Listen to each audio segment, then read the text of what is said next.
네, 2013년도 변호사 시험 모의시험 한국소상 대상적입니다. 13년도 문제는 거의 다가 대상적격 문제였던 걸로 제가 기억을 하는데, 첫 번째, 부산시 노포역 주변 백화점 건축부지 건폐율 제한 사건. 건폐율이 뭐예요? 건폐율이? 건폐율은 부지 대비 건물의 면적이 건폐율이죠. 용적률은 뭐예요? 용적률은 부지 대비 건물의 연면적. 그래서 1층 면적, 2층 면적, 3층 면적 이렇게 더해요. 만약에 이 부지가 100평인데 건폐율, 그래서 건폐율이 50%라고 하게 되면 건물은 50평이 되는 거죠. 그런데 만약에 이게 3층짜리 건물이다 라고 하게 되면 150평이 되잖아요. 150평이 되면은 그럼 용적률은 얼마가 되는 거예요? 150%가 되는 거죠. 150%가. 그래서 건폐율, 용적률 이렇게 나오는데, 이것 때문에 만들어지는 게 바로 용도지역, 용도지구, 용도구역 이렇게 순서대로 점차적으로 이게 이제 세분화되고, 그리고 용도지역으로 먼저 기본적으로 최상위 개념으로 기준을 잡아놓게 되면은 그 다음에 용도지구에서 그것을 일부분마다 조금씩 바꿔주기도 해요. 바꿔주기. 용적률, 건폐율을. 그럼 또 용도구역 가게 되면 여기는 이제 뭐 개발제한구역이라거나 이런 걸로 좀 특화시키게 되고, 이렇게 점차적으로 조금씩 세분화되는 게 그게 용도지역, 용도지구, 용도구역 요 순서로 갑니다. 근데 A 백화점이 역세권이 노포역 주변 지역에, 역세권은 뭐예요? 역 주변에 뭐 상업이나 업무 활동이 상당히 활발한 곳, 이런 것을 우리가 역세권이라고 하죠. 땅값 비싼데, 노포역 주변 지역에 부산 노포점을 건축하기 위해서 대규모 부지를 확보해 놓았으나, 그래서 노포점을 만들려고 땅을 좀 사놨다 얘기죠. 근데 부산시장은 동지역에 복합환승센터를 개발하고자, 복합환승센터, 뭐 여기저기 환승할 수 있는 거 하나로 이렇게 묶는 거 얘기하는 거잖아요. 개발하고자 이곳을 유통상업지역으로 지정을 하고, 과밀화 방지를 유통상업지역으로 지정하면 법에 따라서 건폐율이 정해지는 부분이 있어요. 적용되는 건폐율이 따로 있습니다, 법에. 과밀화 방지를 위해서 건폐율의 제한을 강화하는 구역으로 우선 그 지역을 지정을 했습니다. 부산시장이. 그랬더니 이제 부산시 의회는 동구역을 건폐율을 본래 적용될, 아까 유통상업지역이면 적용되는 건폐율이 있다라고 했죠. 그러면 건폐율이 만약에 80이다 이렇게 치게 되면 그 80에 본래 적용될 건폐율의 75% 이하로, 그래서 건폐율을 더 줄이는 거예요. 줄이면 좀 더 강화되죠. 그래서 건폐율을 강화하는 방향으로 하는 내용의 도시계획 조례를 제정을 하였다. 조례를 제정했습니다. 조례를. 부산시장은 위 복합환승센터 건설 예정지 일대를 지구단위 계획구역으로 지정고시를 하였으며, 지구단위 계획구역으로 지정고시를 했는데, 동구역에 대한 건폐율을 또 강화했어. 그러니까 원래 적용되는 게 있고 조례로 그걸 좀 더 강화했고 그걸 더 강화한 거야. 더 강화를 해가지고 45%. 이거는 본래 적용되는 것이 45%가 아니라 그냥 건폐율 45% 이렇게 되는 거예요. 그래서 내가 이거를 법 보고 한번 계산을 해봤는데, 해봤을 때 원래가 뭐 80이면 이거 75% 적용시키면 한 5, 60%가 나와. 50% 나오는데 그걸 또 강화시켜서 45까지 내린 거야. 45까지. 45% 이하로 하는 내용의 지구단위 계획을 도시군관리계획으로 결정고시했다. 이제 2013년도 문제인데, 13년도면은 이게 도시군관리계획으로 국토의 계획 및 이용에 관한 법률에 되어 있을 때인데, 이 문제는 좀 오류여서 도시관리계획이라고 표현했었는데요. 그건 잘못된 거였고, 그래서 수정을 했습니다. 그러니까 옛날에는 도시계획이라고 불렀던 거를 그 다음에 도시관리계획이라고 불렀고, 그 다음에 도시군관리계획이라고 부르고 있는 중이에요. 이건 이제 뭐 군 이런 것들도 계속 이렇게 사이즈가 커지다 보니까 그렇게 표현을 하게 되는 건데, 이 이제 지금은 다 같은 말인 겁니다. 도시계획, 도시관리계획, 도시군관리계획 다 같은 말인 거고, 표현이 이제 바뀌는 것 뿐이고, 요거랑 이제 대비되는 게 바로 도시기본계획입니다. 도시기본계획, 뭐 국토개발 5개년 계획 이런 거. 그럼 이제 비교를 한번 해보시게 되면은, 도시기본계획, 국토개발 5개년 계획 이런 거 나오면은 어떤 나의 권리에 영향을 미칩니까? 전혀 영향을 미치는 게 없죠. 그죠? 이 도시기본계획은 도시군관리계획의 방향을 제시하는 정도의 추상적 지침의 역할, 이 정도밖에 못합니다. 근데 이 도시군관리계획이 나오게 되면 여기 같은 경우에도 그렇고, 뭐 우리가 자주 보게 되는 그린벨트, 개발제한구역 이런 것도 역시 도시군관리계획의 계획으로 이루어지게 되거든요. 그러면 이제 건물을 지을 수 없고, 공장을 설치할 수 없고, 뭐 토지함질 변경할 수 없고, 이런 식의 재산권 행사의 제한이 발생을 하게 되지 않습니까? 그래요. 도시군관리계획은 권리 행사의 제한을 발생시키기 때문에 도시군관리계획은 처분이 맞아요. 하지만 도시기본계획은 처분이 아니라는 겁니다. 그 자체만 가지고는 어떤 구속력을 미치는 게 없어요. 도시기본계획은 어디다가 구속력을 미쳐요? 도시계획에다가 구속력을 미치는 거예요. 도시군관리계획에다가. 그 다음에 도시군관리계획은 우리의 권리 행사에다가 영향을 미치게, 제한을 미치게 되는 겁니다. 그러니까 도시기본계획은 처분 아니고 그 다음에 도시군관리계획은 처분이다. 이렇게 판단을 하게 돼요. 하지만 이런 식의 행정계획 문제가 나왔을 때 그것이 언제나 도시계획의 형태로 등장하는 건 아니거든요. 국토계획 및 이용에 관한 법률에 따른 행정계획이거나 아니면 국토계획 및 이용에 관한 법률을 적용시키는 케이스거나 하지 않는 이상은 도시계획의 형태로 안 나올 수도 있어요. 뭐 예를 들어 공원계획이라거나 하천계획이라거나 이런 걸 나올 수도 있거든. 그럴 때는 행정계획 전체적 측면에서 바라봐야 되는데 그럴 때 어떻게 보는 거냐면 구속적 계획인지 비구속적 계획인지를 보시면 돼요. 구속적 계획이 바로 권리제한을 발생시키는 계획을 우리가 구속적 계획이라고 하는 거예요. 그러니까 행정계획 중에서 구속적 계획이라고 하게 되면 처분성이 인정되는 계획 처분이 되는 것이고 구속적 계획이 아니라고 하게 되면 그것은 계획 처분이 아닌 겁니다. 처분이 아닌 거예요. 그래서 이제 기준은 구속적 계획으로 생각하시고 판례는 도시기본계획의 처분성을 부정하고 도시군관리계획의 처분성을 인정하고 있다. 판례는 이쪽으로 하고 있으니까 그걸로 판례를 기억을 하시고 하면 됩니다. 그래서 이제 원폐율, 재산권 행사의 제한이죠. 자기 땅에다 건물을 얼마나 지을 수 있는지를 제한시키고 있는 겁니다.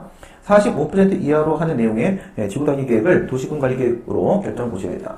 이에 A백화점은 건폐율의 제한이 과도해가지고 부산시 노포점을 지을 수가 없는 거예요. 그래서 건축 자체를 원점에서 다시 재검토를 해야 되는 상황이 되자 A백화점이 위 도시계획 조례 및 지구단위 계획에 관한 도시군관리계획의 취소를 제기하려고 하는가, 제기할 수 있겠는가 그렇게 질문을 했는데 대상적격에 묻고 있는 거죠. 과연 처분성이 인정되는가. 먼저 이제 조례를 한번 생각을 해보시게 되면요. 조례든 뭐 지금 이 도시군관리계획이든 간에 문제가 되는 건 이제 건폐율 제한 아니겠습니까? 그렇죠? 건폐율 제한이죠. 근데 이 도시계획 조례, 전형적 조례냐, 집행적 조례냐, 처분적 조례냐에 따라서 달라지는 거겠죠. 만약에 그것이 처분적 조례라고 하게 되면 그냥 아예 행정행위니까 우리 법규명령 얘기했던 거랑 똑같은 거죠. 전형적 법규명령, 집행적 법규명령, 처분적 법규명령 놔두듯이 조례는 법규명령이니까 같은 기준 적용시키면 돼요. 처분적 조례면 행정행위니까 여기서 소송 제기할 수 있을 테고 집행적 조례라고 하게 되면은 예외적 처분성이 인정되죠. 형식적 행정행위니까 역시 취소 제기할 수가 있을 테고 그 다음에 전형적 조례라면 그렇지 못할 것이고 이런 결론이 나오겠죠. 예, 이 계획조례 만들어진 거, 도시계획조례 만들어진 것만 갖고 어떤 권리 의무의 변동이 발생했습니까? 그런 건 없어요. 이 자체만 갖고 권리 의무의 변동이 발생된 거는 없습니다. 그럼 이게 집행적 조례냐 이 생각을 해보셔야 되겠죠. 집행적 조례냐. 그럼 자동적 집행력을 동반하고 있는가 아닌가 이 생각을 해보셔야 됩니다. 그러면 내가 뭔가 처분을 신청을 하게 되면은 거기 써 있는 그대로 나와야 되는 거거든. 그대로. 하지만 이건 그게 아니란 말이에요. 이거는 그냥 건폐율을 그 이하로 해라 라고 했을 뿐인 것이지 거기 정해진 내용의 처분이 나오거나 그렇게 되는 건 아니란 말입니다. 그래서 이거는 처분적 조례도 아니고 집행적 조례도 아니고 그냥 일반적인 조례예요. 일반적인 조례. 그래서 전형적 조례이기 때문에 조례는 행정소송의 대상이 될 수 없다. 그냥 이렇게 간단히 끝나는 결론이에요. 조례 쪽은. 바로 뭐예요? 행정소송의 한계 얘기하는 거죠.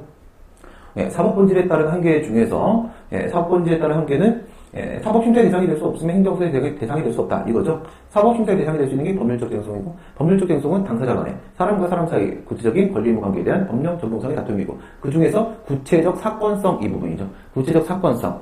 행정입법은 행정소송의 대상이 될 수가 없다. 이거잖아요. 이건 이제 전형적 조례이기 때문에 조례도 행정입법의 일종입니다. 왜 행정입법이에요? 행정입법은 행정기관이 제정하는 일반적 추상적 규범으로서 법규 명령을 말하는 것이죠. 행정입법은 뭐라고요? 행정기관이 제정하는 거라고요. 입법 작용을 하긴 하는데 근데 행정기관이 한단 말이에요. 그러면 행정입법에 나온 이유가 뭐냐면 지방의회가 이런 조례를 만드는데 지방의회는 입법기관이 아니라 행정기관으로서 의결기관이거든요. 지자체장은 행정기관으로서 집행기관이고 지방의회는 행정기관으로서 의결기관이다. 지방의회도 행정기관이라는 점을 명확히 하시고 그러니까 행정기관이 제정하는 규범이 되는 거고요. 행정입법에 해당을 하겠죠. 이에 대한 소송은 안 되는 거고 그 다음 이제 방금 말씀드린 대로 그 도시군관리계획으로 나온 거, 지구단위계획. 도시군관리계획은 뭐 판례 따른다고 할지라도 그 처분성이 인정되고요. 또 구속적 계획으로서 권리행사에, 재산권 행사에 제한을 발생시키고 있다. 이렇게 볼 수 있으니까 얘는 처분이 맞죠. 얘는 처분이니까 이에 대한 소송을 제기할 수가 있다. 이건데 여기서 여러분들이 이런 생각을 하실 수가 있어요. 뭐냐? 그러면 얘는 건폐율이 뭐 60%니까 얘는 건폐율이 45%니까 45%가 더 강화됐으니까 이건 권리의무에 영향을 미친 거고 60%는 그 정도는 아니니까 권리의무에 영향을 안 미치는 거여서 처분이 아니고 이렇게 되는 거냐? 이런 생각을 하실 수도 있죠. 왜냐면 내용은 결국 건폐율을 제한하는 거잖아요. 그럼 이렇게 봐봐. 둘 다 45%면 어떡할 겁니까? 둘 다 45%야. 그러니까 상황이 두 개인 겁니다. 사건이. 도시계획조례가 만들어졌는데 걔도 건폐율 45야. 그 다음에 도시군관리계획 결정이 나왔는데 그것도 건폐율 45%야.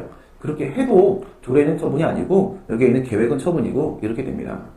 이유는 왜 그러는 거냐면 하나는 행정입법이고 하나는 행정계획이기 때문에 그래요. 애당초 출발이 다르기 때문에. 예, 조례라는 것은 행정입법으로서 이게 권리 의무에 영향을 미치려고 한 것이 아니라 이건 규범 제정이 목적이었던 겁니다. 규범 제정이 목적이었던 거기 때문에 행정계획보다 그 처분성을 인정함에 있어서 조건이 조금 더 엄격해서 그런 거예요. 조건이. 그래서 결론적으로는 얘는 조례는 처분이 아니어서 안 되고 일단 계획은 처분이 맞기 때문에 될 수가 있다. 이런 이제 결론이 나오는 그런 문제입니다. 그 다음 보시면 또 대상적격인데 위에서부터 45% 계획결정 고시했다까지는 똑같고요. A백화점은 건폐율 제한이 과도하여 부산 노포점의 건축자재 원점에서 재검토를 해야 될 상황이 되었다. A백화점이 당의 건폐율을 상향 조정하는 내용으로 지구단위 계획을 변경하는 도시군 관리 계획의 입안을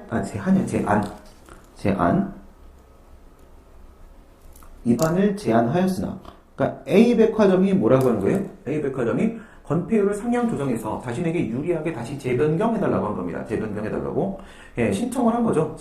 신청을 했으나 부산시장이 이를 거부하였다면 A백화점은 본 거부 행위에 대해서 항고소송을 제기할 수 있겠는가? 전에 이제 말씀드린 대로 행정계획에 대해서 불복을 하는 방법은 두 가지가 있다고 했죠. 하나는 직접 취소를 제기하는 방법이 있고 하나는 거부처분 취소를 제기하는 방법이 있다고 했습니다. 첫 번째 질문은 직접 취소를 제기한 상황이었었고 지금 질문은 거부처분 취소를 제기한 상황입니다. 설문이 달라요. 설문이. 그러니까 행정계획에 불복하는 방법은 이렇게 두 개가 있는 거예요. 이 두 번째 거는 뭐냐면 두 번째 거는 이미 확정된 행정계획에 대해서 그것을 폐지나 변경을 해달라고 신청을 하는 거야. 폐지나 변경해달라고 신청을 했는데 그것을 거부하면 그 거부에 대한 취소를 제기하는 방법을 쓴단 말이에요. 이 방법이 유효한 이유는 뭐라고 했어요? 제소기간 도과를 막을 수 있다고 했죠. 지금 같은 경우는 백화점이기 때문에 행정계획이 나오는 것을 계속 유심히 지켜보고 있었을 것이고 그러다 보니까 직접 취소도 제기할 수 있을 뿐입니다. 하지만 일반적으로 국민들은 그렇지가 않죠. 그래서 제소기간 놓치는 경우가 상당수 많이 있고 그러다 보니까 폐지나 변경을 신청했다가 거부당하면 그 거부에 대한 소송을 제기하는 방법을 쓴다는 거예요. 보통은 실무적으로. 거부처분 취소를 제기했는데 이거는 뭘 말하는 거냐면 이게 국토계획 및 이용에 관한 법률에 보게 되면은 지금 저게 있어요. 이게 거기에는 요건에 해당하는 상황이거든요. 요건에 해당하는 상황. 지구단위 계획의 경우는 이런 경우에 이렇게 해서 입안 제한을 할 수 있다라는 규정이 있습니다. 이건 법규상 신청권이에요. 법규상 신청권. 아까 본 대로 이 도시군 관리 계획, 즉 지구단위 계획은 구속적 계획으로서 처분이라고 했잖아요. 그럼 처분이야. 기존에도 도시군 관리 계획 결정이 여기 나와 있었을 것이고 지금 이거를 45% 줄였지 않습니까? 그럼 이걸 이렇게 바꾸는 거, 예를 들어서 80%가 45%를 받겠다고 쳐봐. 그럼 A 계획이 B 계획으로 받겠다고 쳐봐요. 그럼 A 계획은 80%라고 해서 그게 처분이 아니겠어? 그건 아니잖아요. A 계획도 역시 80%의 권리 행사 제한을 발생시키고 있는 건 맞는 거잖아. 그러니까 A 계획의 입안 결정도 처분이고 B 계획의 입안 결정도 처분이란 말이에요. 그러면 A 계획을 B 계획으로 변경하는 건 처분입니까? 아닙니까? 이런 변경은 언제나 적극적 변경이고 변경이라는 것은 기존의 것을 취소하고 새로운 것을 발령하는 것. 이게 바로 변경이라고 했잖아요. 근데 처분에 대한 취소는 취소가 처분일 수밖에 없겠죠. 그죠? 반대 방향으로 권리에 영향을 미치게 되니까. 그래서 A 계획 결정이 처분이니까 그에 대한 취소도 처분이에요. 그럼 취소 부분에서도 권리에 영향을 미치는 부분이 있는 거야. 그 다음에 B 계획의 발령이라는 측면에 있어서도 또한 새로운 권리에 영향을 미치는 부분이 있잖아. 그럼 이것이 결합되어서 합성된 것이 바로 변경인데 변경은 당연히 권리에 영향을 미치는 부분이 있는 거 아니겠습니까? 그쵸? 변경이 처분이야. 그럼 지금 같은 경우 뭐야? 재변경. 45%를 80%로 다시 바꿔달라는 재변경이잖아요. 그쵸? 그러면 변경이 처분이면 재변경도 당연히 처분이 되는 것이죠. 재변경도. 정리할 수 있겠죠? 행정계획 항상 이런 식이에요. 우선은 그 입안 결정, 그거 처분인지 보시고, 그게 처분이면 변경도 처분이고 재변경도 처분인 거예요. 폐지도 당연히 처분인 것이고요. 그러니까 재변경을 지금 신청을 했다라고 하게 되면 처분에 대한 신청을 한 게 맞고 그게 거부가 됐잖아요. 그럼 처분에 대한 거부가 맞는 거죠. 처분에 대한 거부는 맞는데 신청권이 인정되냐? 이게 핵심입니다. 신청권이 인정되냐? 근데 신청권이라는 게 행정계획에 있어서는 원칙적으로 인정이 안 된다고 했잖아요. 왜? 행정계획은 너무 많은 사람들한테 영향을 미치는 것이기 때문에 그것이 구속적 계획으로서 처분이라고 하더라도 그렇기 때문에 그 사람들 한 명 한 명마다 이렇게 해달라 저렇게 해달라는 게 다 응답을 하고 앉아있을 수가 없다는 겁니다. 그래서 판례가 뭐라고 해? 행정계획이 이미 나와서 확정이 된 다음이라고 하게 되면은 그 이해관계인이나 지역 주민들에게 그 계획의 폐지나 변경을 신청할 수 있는 권리를 인정할 수 없다. 일일이 인정할 수 없다라고 했습니다. 일일이 인정할 수 없다. 원칙적 판례죠. 그래서 행정계획은 신청권이 원칙적으로 인정이 안 된다는 거예요. 이게 인정된 케이스가 3개밖에 없어요. 그 중에 하나입니다. 우리가 전에 풀어봤던 거 폐기물 처리 사업 계획과 적정통보 사건. 거기서 인정시킨 건 조리상 신청권이에요. 조리상 신청권. 당시 기억나시죠? 예, 이거는 사실 도시계획의 변경, 용도지역의 변경을 신청했다라고는 하지만, 그것을 거부했다라고는 하지만, 실제로 이것이 거부가 되면 폐기물 처리 사업 허가가 거부될 수밖에 없는 상황이니까, 조리상, 이거는 폐기물 처리 사업 허가 신청이 거부된 것으로 보고, 그렇게 본다면, 그건 특허니까 신청권을 인정할 수가 있는 거 아니겠습니까? 그쵸? 뭐로 끌어다 놓는 거라고? 도시계획 변경 신청 거부를 최종적 허가로서 폐기물 처리 사업 허가 신청 거부의 문제로 끌어다 놓는가. 이걸 끌어가는 게 조리법인 거예요. 이걸 데리고 일로 가져가는 게 거기선 조리상 신청권을 예외적으로 인정시켰던 겁니다. 조리법이라는 불문법은 항상 뭐예요? 구체적 사건에만 적용되는 거라고요. 그 사건에만 적용되는 상황. 그런데 이거하고 문화재보호법, 거기서 이제 문화재보호구역의 뭐 지정을 폐지해달라 이런 식의 신청을 할 때. 문화재보호법 문제라거나 국토계획법 문제 같은 경우에는 이반권이 있어요, 이반권이. 근데 물론 요건에 해당할 때입니다. 요건에 해당할 때는 그 국토계획법과 문화재보호법에서 주민들한테 이런 것을 이반 제한할 수 있다는 규정을 두고 있고, 이반 제한을 하게 되면 행정계획의 변경이나 폐지 또는 새로운 결정 이런 걸 이반을 할 수 있게 되는데, 그러면 그에 대한 처리 결과를 그들에게 알려주게 돼 있어요. 이반 제한한 사람한테. 그래서 이걸 근거로 신청권을 인정을 하게 되는 겁니다. 행정계획은 행정계획인데 문화재보호법이나 국토계획법 같은 경우에는 그 요건에 해당하는 경우에 이반 규정이 있어서 그래. 이반 제한 규정이 있어서 그걸 근거로 신청권을 법규상 인정시키는 방법이에요. 근데 이건 특이한 게 아니에요. 특이한 게 법에 근거가 있으니까 신청권을 인정시킨 상황입니다. 그거 알고 있냐 이거예요. 상당히 구석진 판례인데 그거 알고 있냐 그거 물어보려고 출제를 한 부분이다. 그 다음에 사립 한국대학교 교수 재임용 탈락 통지와 교원소송 심사 사건. 이제 변시에서 이제 법전 모의고사가 이런 걸 출제한 이유는 뭐냐면, 김민수 조교수 재임용 거부 사건, 탈락 통지 사건이 너무 유명하잖아. 너무 유명하고 또 그 다음에 사립학교 교원에 대한 교원소청 심사 문제는 또 알아야 되거든. 위원 결정 나오고 대법원 판례 나오고 한 게 있기 때문에. 그러니까 사립학교 교원을 걸어놓고 나서 재임용 탈락 통지 이렇게 건 거예요. 그러면 이제 좀 학생들이 여기서 이제 혼란을 겪으면서 오해를 하면서 틀린 학생들이 있을 수 있잖아요. 두 개를 섞어버렸으니까. 그렇게 그냥 출제한 겁니다. 근데 문제에서 물어보고 있는 내용 자체는 상당히 단순합니다. 사립학교라는 건 조심하세요. 국공립학교가 아니다 이거죠. 사립학교다 이거예요. 만약에 국공립학교 교원이었다라고 하게 되면 그 교원은 교육공무원의 지위를 갖는 거죠. 교육공무원의 지위를 갖고. 물론 이제 그럴 때는 그 국공립학교가 직영 영조물인 경우에 하는 겁니다. 직영 영조물인 경우에 한해서 영조물 법인이기 때문에 그렇지 않습니다. 공무원 아니죠, 공무원. 그 다음에 사립학교 같은 경우에 교원이 공무원이 아니죠. 공무원 아니고 그냥 근로자가 된다 이거야. 음대 성악과 교원으로 근무하고 있는 노정년이 자신의 연봉만으로는 9명의 가족을, 원래 문제는 뭐 노부모가 있고 뭐 처가 있고 막 다 제시가 되어 있는데 쓸데가 없으니까 버리고. 그래서 9명의 가족이 있는데 부양하기가 어렵게 돼서 사립학교에서 이렇게 하면 뭐 일단 뭐 조교수거든, 얘가 계약제로 임명됐기 때문에 조교수인데.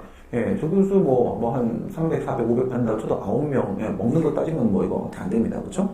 그래서 안 되니까, 그러면 어떻게 해야 돼요? 할 줄 아는 게 과외밖에 없는 거죠. 그쵸? 과외밖에. 공부한 사람은 이제, 회사 빼고는 이제 과외 외에는 믿을 게 없습니다. 그쵸? 그래가지고 과외를 하는 거야.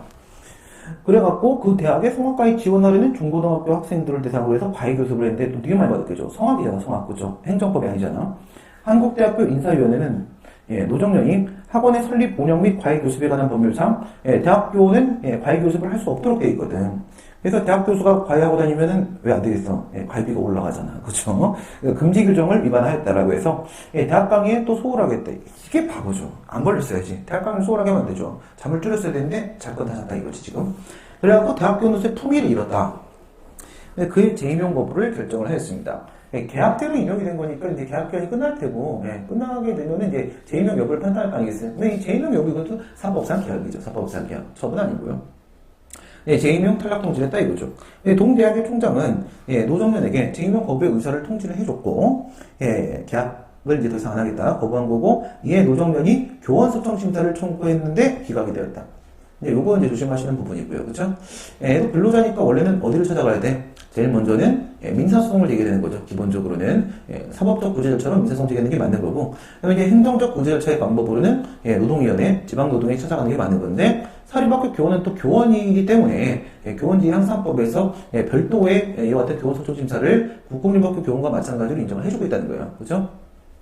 학생들 가르치는 것은 이제 공적인 업무라고 보는 겁니다. 공교육에 그만큼 이제 얘가 기여하는 바가 있다. 그래서 신분을 조금 더 지방 노동위원회 쪽보다 이쪽에 더 보장을 하는 거예요. 더 보장을 한다. 그래서 공무원 정도 수준을 보장하게 될 겁니다. 공무원 정도 수준으로 신분 보장을 하기 위해서 사립학교 교원도 교원 소통심사를 허용한단 말이에요. 근데 이제 그게 기각이 되었다 이거죠. 기각이. 노정면이 이에 불복해서 행정소송을 제기하려고 한다면 그랬는데 여기는 이 행정심판이라는 게 없습니다. 그러니까 국공립학교 교원 같은 경우에는 그에 대한 징계라거나 아니면 재임용 거부라거나 이런 식의 불이익 처분이 행정 처분이잖아요. 교육공무원이니까. 걔네들한테는 교원소송심사가 행정심판 청구가 맞는 거죠. 이건 특별행정심판 청구 이렇게 처리가 된다면 일반적인 공무원에 대한 공무원 소청심사하고 차이가 없는 거거든. 그렇게 봐주는데 사립학교 교원에 대한 뭐 징계라거나 재임용 거부라거나 이런 것들은 뭐야? 이거는 사법상행이지 처분이 아니지 않습니까? 처분이 아니니까 교원소청심사가 행정심판 청구가 아니라는 거죠. 그러면 이건 뭐예요? 성질이? 교원소통심사는 사립학교의 경우에 있어서 이거는 당사자 심판에 해당한다 이거죠. 당사자 심판. 사립학교 법인이라는 법률관계 일방 당사자와 그 다음에 교원이라는 일방 당사자, 당사자끼리의 싸움이 되는 겁니다. 당사자끼리의 싸움이 되는 거죠. 당사자 심판이 되는 것이고, 그러면 여기서는 교원소통심사위원회라는 합의제 행정청이 최초의 처분을 하게 되는 겁니다. 최초의 처분, 그런 걸 뭐라 불러요? 처분으로서의 재결이라고 부른다고 했습니다. 어쨌든 이 교원소통심사에서 심리 의결을 하기 때문에 재결의 형식을 취하게 되고, 그러나 이건 원처분이기 때문에 처분으로서의 재결이 된다 이거죠. 원처분이죠. 그러면 말이에요. 사립학교 교원 같은 경우에는 이게 당사자 심판이고 처분이란 말이에요. 그러면 요거 다음 단계 행정심판이 있을지도 모르잖아. 행정심판이. 만약에 행정심판법을 적용을 시키게 되면 행정심판법에 일반 행정심판, 왜냐면 교원지향상법에는 사립학교 교원을 겨냥한 그 다음 행정심판 단계가 규정이 안 돼 있단 말이에요. 그러니까 행정심판법 적용을 시켜가지고 일반법으로 빠져나가고 적용시킨다면 어디로 가야 돼요? 그걸로 간다면 중앙행정심판위원회로 가야 된단 말이에요.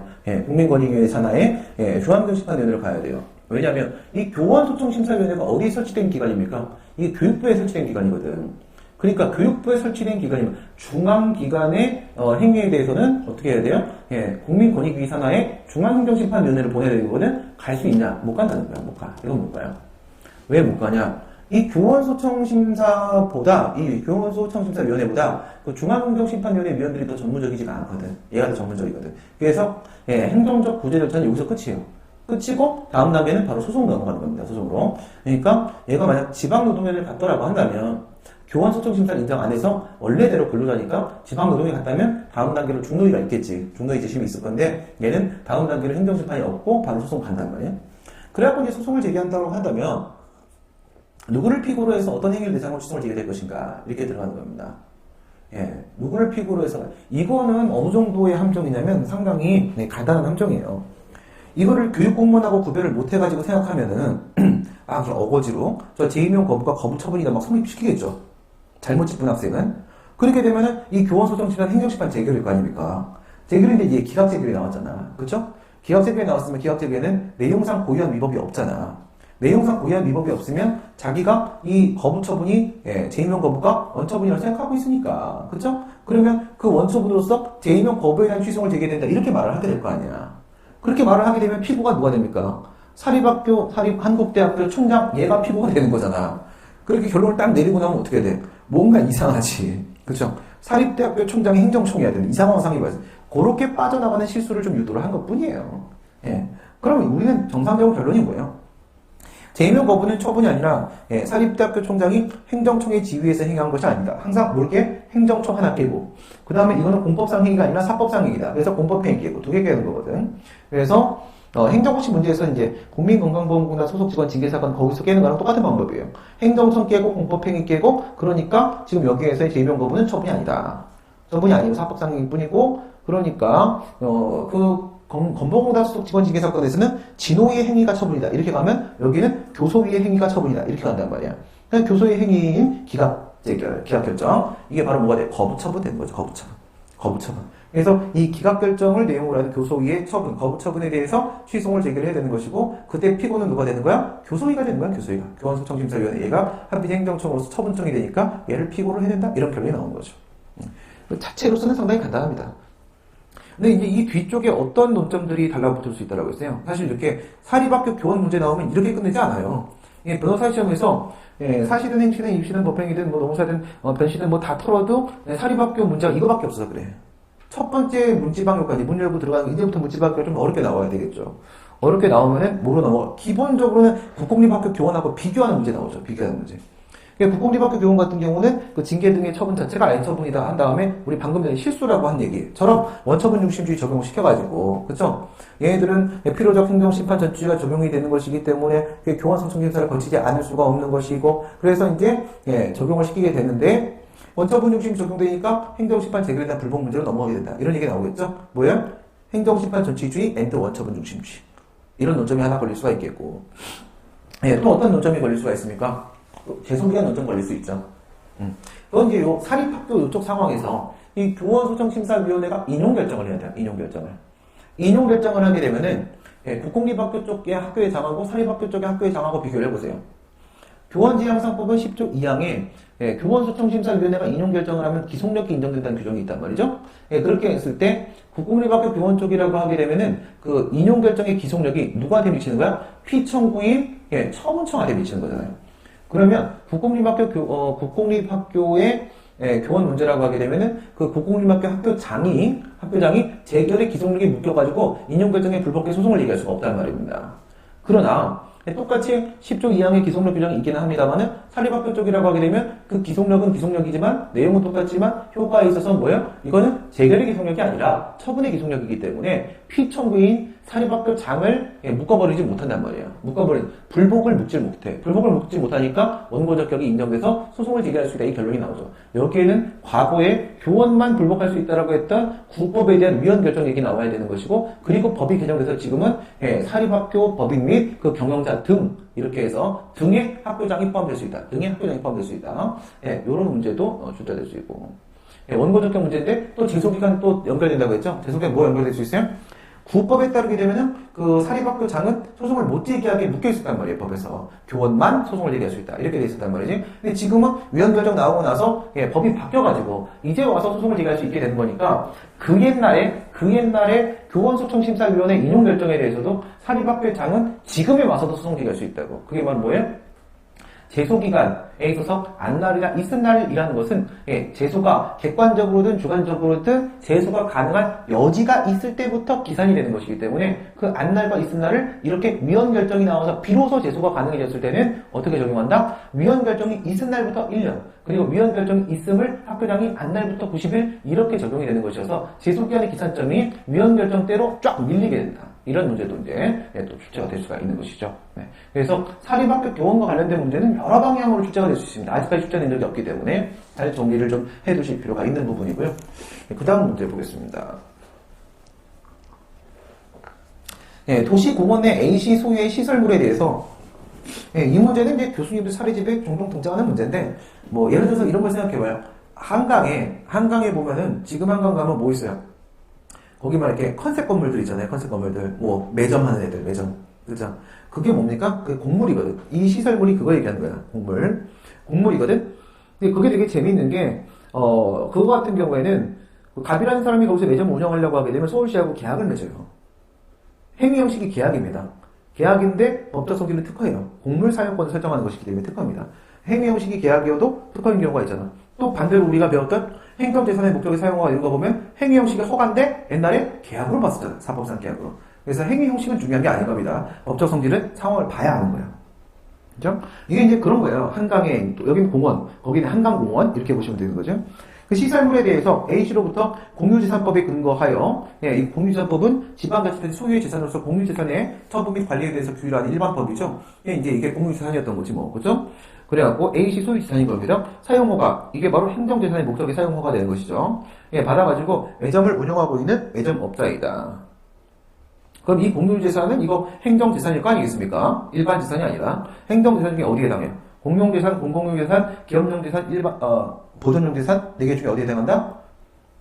이건 행정주체가 쓰기 위해서 가지고 있는 거죠. 일반 공중한테 그 컨셉 건물 들어가서 잠자라고 있는 건 아니잖아요. 그렇죠? 그러니까 공용재산의 목적 외 사용허가 이렇게 되는 거죠. 마치 뭐처럼 관공서 청사 이런 것처럼. 그래가지고 허가를 받아서 매점을 운영하고 있는 매점업자가 도시공원을 이용하는 시민의 증가. 도시공원을 이용하는 시민의 증가입니다. 도시공원을 이용하는 시민의 증가에 따라 매점의 공간이 부족하게 되자 뭐 좋겠죠? 장사 잘 돼가지고 위 시설물을 외부 형태를 무단 변경을 하였다. 뭔가 이제 증축을 했겠죠? 이에 A시장은 무단 변경된 부분의 철거 및 어떡하냐? 무단 변경된 부분의 철거 및 그 불이행 시 이행강제금을 부과할 것이라는 내용의 시정명령 및 이행강제금 부과 계고 문서를 송달하고 무슨 말이에요 지금 이게?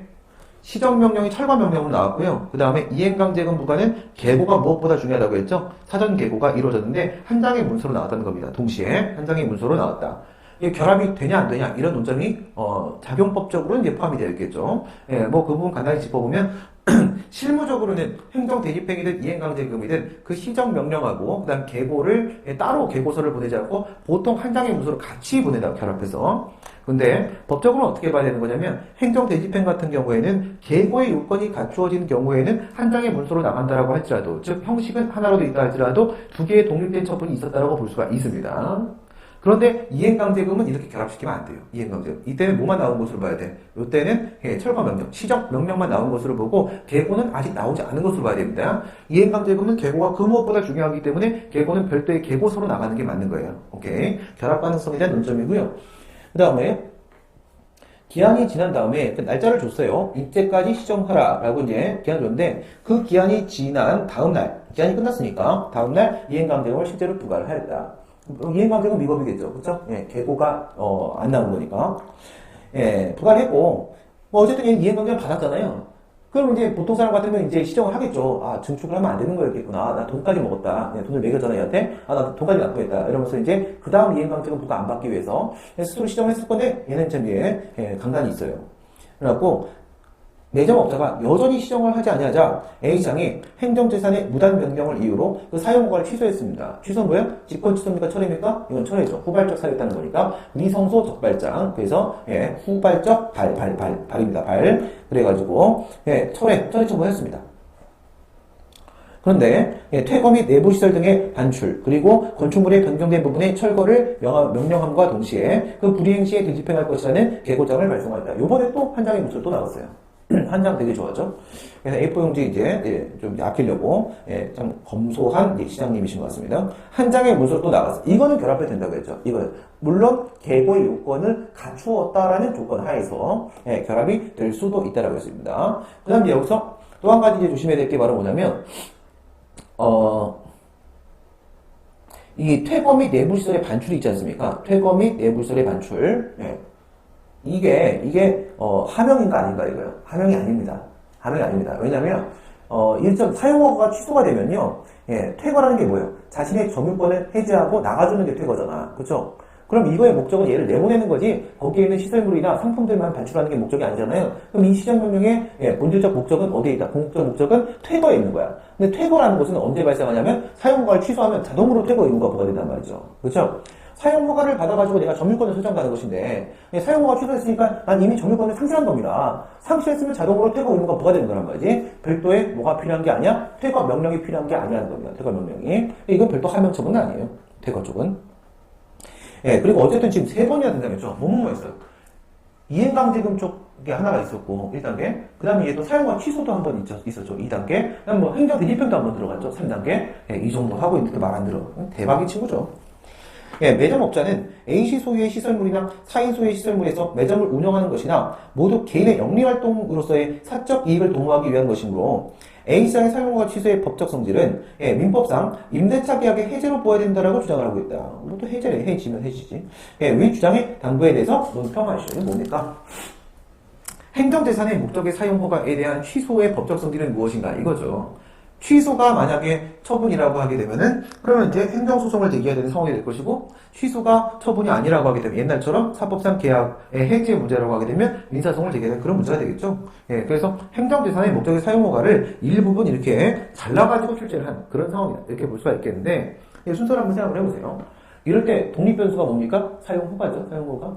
사용허가가 행정처분이면 허가 취소는 취소처분이고 허가 취소가 취소처분이면 소송수단은 그럼 행정소송, 항고소송이 되는 거죠. 사용허가가 사법상 계약이면은 허가 취소는 계약 해지가 되는 것이고, 허가 취소가 계약 해지면 그에 대한 소송수단은 취소이 되는 거죠. 취소. 민사소송이 되는 거죠, 민사소송이. 네. 그러면 이제 독립변수인 뭘 봐야 되는 거야? 사용허가의 법적 성질을 봐야 되는 거죠, 사용허가. 그리고 이제 거기서 이제 핵심은 뭐냐면, 이게 공법행위냐, 사법행위냐에 대한 문제가 되는 것이죠. 과거에 국유재산법은 1976년, 공유재산법은 2005년 이전에 사용허가 취소에 대해서 일반 재산, 당신의 작성 재산에 대한 사법상 계약으로서의 대부 계약에 준용 규정을 두고 있었고, 그래서 과거에 판례가 국유재산의 경우에 있어서 뭐라고 봤었다? 사법상 계약 해지로 봤었다라는 것이죠. 과연 지금도 그렇게 봐야 될 것인가 했을 때 뭐라고요? 이제는 그 준용 규정이 폐지가 됐기 때문에 국유재산 쪽이든 공유재산 쪽이든지 간에 상관없이 이제는 처분으로 보는 것이 맞다 이거죠. 그리고 공물사용권을 설정하는 것이니까 특허 처분이 되는 거죠. 특허 처분. 그러니까 개인의 영리활동을 목적으로 하는 것이다. 그건 아니라고 했죠. 요건 뭘로 치고 들어가면 되는 거예요? 국유재산법이든 공유재산법이든 이런 표현이 나오죠. 행정재산에 대한 사용허가를 할 때 20조하고 30조의 근거 규정을 두고 있는데 거기에 보면은 그 목적과 용도에 장애가 되지 않는 범위에 대해서 사용허가를 할 수 있다라고 해서 목적과 용도에 장애를 주지 말라고 했잖아요. 행정재산은 목적이 뭐야? 행정목적, 공익목적이지 않습니까? 공익목적에 장애를 주지 않아야 된다라고 했기 때문에 이것이 어떤 사적 이익 추구를 목적으로 하는 사용허가라고 볼 수는 없는 겁니다. 네, 그러니까 이 주장은 틀렸다. 그 다음 문제. 이 문제는 좀 간단한 문제네요. 역시 대상적격이고요. 2012년 금융시장의 불안정성이 높아지자 금융위원회는 A은행의 위험 가중자산에 대한 자기자본 비율이 100분의 8 미만 떨어졌다고 판단을 해가지고 금산법 및 은행 감독 규정에 의하여 2012년 7월 1일 A은행에 대해 부실자산을 처분하는 경영재산 권고를 했다. 권고 그러면 제일 먼저 뭐가 떠올라요? 행정절차법 48조 1항의 행정지도가 떠오르잖아요. 그쵸? 행정지도. 행정절차법 48조 1항, 행정절차법은 신입처지에 이렇게 되는 거죠. 신입처지에서 지는 행정지도. 행정지도가 아닐까? 그럼 비권력적 사실행위, 처분성이 인정이 안 되겠네. 이런 생각이 먼저 당연히 떠올라줘야 되는 거고요. 그 다음, 이에 A은행은 위 권고에 따라 경영 개선 계획을 세웠고 이를 이행하였음에도 불구하고 그 경영 상태가 잘 해결이 안 돼요. 호전이 안 됩니다. 되지 않자. 금융위원회는 A은행이 경영 개선 계획을 성실히 이행하지 않은 거다라고 생각을 해가지고 2012년 10월 15일 날 A은행에 대해서 권역별 영업소를 통폐합하라는 경영 개선 요구를 했습니다. 좀 더 강도가 더 들어간 거죠. 경영 개선 요구를 했어요. 요거는 또 뭐야? 이렇게 생각이 들어야 되고, 그다음 그 후에 금융위원회에 대한 국회의 국정감사 결과 A은행의 위험 가중자산 대비 자기자본 비율이 10분의 8 미만이었다는 금융위원회의 실적 판단은 잘못된 것이었다는 판명되었습니다. 잘못되었음이 판명되었다. 그러면 권고가 잘못된 거잖아. 그렇죠? 권고가 나왔기 때문에 개선계획을 만들었고, 그 다음 개선계획을 만들었으니까 성실히 이행했다 아니했다 문제가 생긴 거고, 거기서 성실히 이행 안 했다 그러니까 개선 요구가 나온 거잖아요. 그렇죠? 그럼 출발인 개선 권고를 제거해야 될 필요가 있는 거 아니겠습니까? 그래서 애초에 잘못됐다라는 것이 판명되었다. 그런데 A은행은 경영 개선 권고를 취소를 통해서 다툴 수 있겠는가? 제 소견은 특별히 무시하지 마라. 이건 뭐냐면요. 이거는 일반적인 이제 행정지도하고는 조금 다른 상황인데 이런 식의 접근은 우리가 세무조사 결정 쪽에서 해본 적이 있었어요. 세무조사 결정 쪽에서. 그런데 어떻게 봐야 되는 거냐면 먼저 행정지도 맞아요. 권고니까 상대방한테 어떤 법상의 의무를 부과하는 행위 하명은 아니란 말이죠. 권고니까 행정지도 맞습니다. 비권력적 사실행위. 그럼 이제 이런 식의 상황이 있으면은 둘 중에 하나 잡아들여야 되는 거 아닙니까? 협의 수익이 인정되니까 대상적격도 인정된다. 이렇게 되는 소를 포함하는 방향으로 역주행을 시켜야 되는데 협의 수익과 관련해서 우리가 얘기할 수 있는 것은 바로 사실상 강제력에 계속성을 미치는 경우라거나 아니면 장래 위험 방지 필요가 있는 경우라거나 둘 중에 하나라고 봐야 되는 겁니다. 그렇죠? 네. 이거는 둘 다 볼 수 있어요. 둘 다. 왜냐하면 이 금산법이 이런 내용이 있어요. 금융 개선 권고를 하는데 이게 진짜 행정지도로 그냥 끝나는 거면 그 뒤에 얘기가 없어야 돼. 근데 여기 이렇게 나와 있단 말이야. 금융 개선 권고를 했는데 그것을 따르지 않으면 금융 개선 요구를 할 수 있다라고 되어 있고 금융 개선 요구를 했는데 그걸 따르지 않으면 금융 개선 명령을 할 수 있다라고 되어 있어요. 그러니까 이게 단계적으로 강도를 높여가서 마지막에 하명 처분이 나오는 단계로 이렇게 연결되게 되어 있단 말입니다. 그러면 뒤쪽에 있는 금융개선 요구 및 금융개선 명령이라는 것이 장래 불이익 방지에 필요 문제로 연결될 수도 있고 또한 뒤에서 이런 것이 대기를 하고 있기 때문에 은행의 입장에서는 따르지 않을 수가 없어요. 그러니까 사실상 강제력의 계속성을 미치고 있다라고 보여줘도 충분히 있는 겁니다. 무슨 말인지 아시겠죠? 예, 둘 다 걸고 들어가셔도 된다 이거예요. 둘 다. 한쪽으로 그냥 치고 가셔도 되고 장래 위험 방지 필요로 가도 되고 사실상 강제로 계속으로 연결시켜도 됩니다. 되는데 둘 다 연결시킬 수 있는 특이한 케이스예요. 왜 그런 거냐면 보통의 상황은 이렇게 법의 규정이 있어가지고 장래 위험이라거나 강제력이 발생하는 문제가 아니라 그 사건에 있어서 그 상황 때문에 발생하는 강제력의 계속성이라거나 장래 위험이라거나 이런 문제니까 한쪽으로만 보내지는 방향이 돼요. 근데 이거 같은 경우 공산법이 이렇게 얘기를 하고 규정을 하고 있는 거기 때문에 사실상 강제력 계속성, 장래 위험 방지 필요 양쪽 다 걸 수 있는 상황이다. 어쨌든 뭐야? 처분성 인정됩니다. 뭘 인정된다? 형식적 행정행위로서 그 처분성이 인정된다. 이렇게 봐야 되는 그런 문제입니다. 그 다음에 마지막은 피고적격. 이거는 할 거 없어요. 아까 그겁니다. 사립학교 그 교원이 교원 소청 심사 거치고 기각됐을 때 무엇을 대상으로 누구를 피고로 해야 될 것인가라고 했을 때 뭐가 아니고 사립학교 학교의 장이 피고가 아니고 교원 소청 심사위원회가 합의제 행정청으로 처분청이고 얘가 피고다. 그거 결론. 아까 연결되어 있는. 물론 이런 경우 언제나 독립변수는 대상이죠. 언제나 독립변수는 대상이고 그 다음에 기간이라거나 피고라거나 문제가 이 부분이 바로 종속변수로 자동으로 결정되는 그런 상황이 되는 거겠죠. 네, 그렇게 해서 오늘까지 우리가 변호사 모의 시험 2013년도 거까지 끝냈고 내일은 이제 12년, 11년 문제로 들어가 보도록 하겠습니다. 오늘 여기까지 하겠습니다. 수고하셨습니다.